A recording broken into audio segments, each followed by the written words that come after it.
শিল্পী ছিলেন মোহাম্মদ সিরাজুল ইসলাম।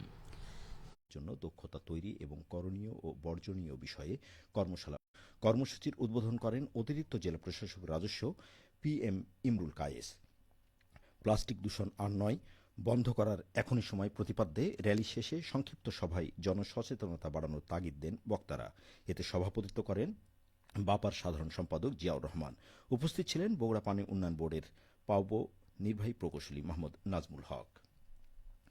রাজশাহী শিক্ষা বোর্ডের অধীনে আসন্ন এইচএসসি পরীক্ষার ইতিহাস দ্বিতীয় পত্রের প্রশ্নপত্র বাতিল করা হয়েছে। নওগাঁর ধামইরহাটের থানার রক্ষিত প্রশ্নপত্রের ট্যাঙ্ক খোলা অবস্থায় এই সিদ্ধান্ত নেওয়া হয়েছে বলে জানিয়েছেন রাজশাহী শিক্ষা বোর্ডের চেয়ারম্যান অধ্যাপক আনমা মুফাক্খারুল ইসলাম।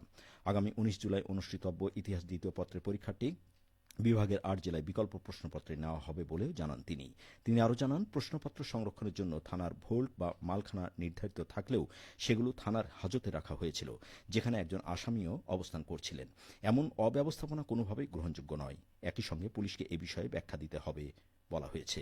এদিকে এই ঘটনার পরপরই দায়িত্বে থাকা ধামুরহাট থানার উপপরিদর্শক এবং এক কনস্টেবলকে তাৎক্ষণিকভাবে প্রত্যাহার করে পুলিশ লাইনে সংযুক্ত করা হয়েছে। দেশি ফল বেশি খাই, আসুন ফলের গাছ লাগাই প্রতিপাদ্য বিষয়ে নাটোরে 3 দিনব্যাপী ফল মেলা আজ শেষ হয়েছে। সমাপনী অনুষ্ঠানে অংশগ্রহণকারীদের মাঝে পুরস্কার ও সনদ প্রদান করা হয়। কৃষি সম্প্রসারণ অধিদপ্তর নাটোর জেলা কার্যালয়ের অতিরিক্ত উপপরিচালক শস্য লুৎফুন্নাহার লতা সমাপনী অনুষ্ঠানে প্রধান অতিথি হিসেবে উপস্থিত ছিলেন। অনুষ্ঠানে সভাপতিত্ব করেন উপজেলা কৃষি অফিসার নীলিমা জাহান। নাটোর সদর উপজেলা পরিষদ প্রাঙ্গণে গত বৃহস্পতিবার মেলার উদ্বোধন করেন জেলা প্রশাসক আসমা শাহীন। মেলায় বিভিন্ন দেশীয় ফল এবং ফল গাছের চারা প্রদর্শিত ও বিক্রি করা হয়। এছাড়া ভেষজ পল্লীর বিভিন্ন ভেষজ উপকরণ বিক্রি করা হয়।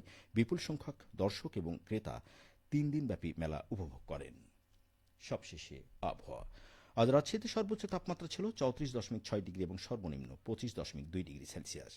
সন্ধ্যে 6টায় বাতাসে আপেক্ষিক আর্দ্রতার পরিমাণ ছিল 81%। রাজশাহী পার্শ্ববর্তী এলাকায় আগামীকাল সূর্যোদয় ভোর 5টা 17 মিনিটে। সংবাদ শেষ হল। আমাদের পরবর্তী স্থানীয় সংবাদ প্রচারিত হবে আগামীকাল সকাল 8টা 10 মিনিটে।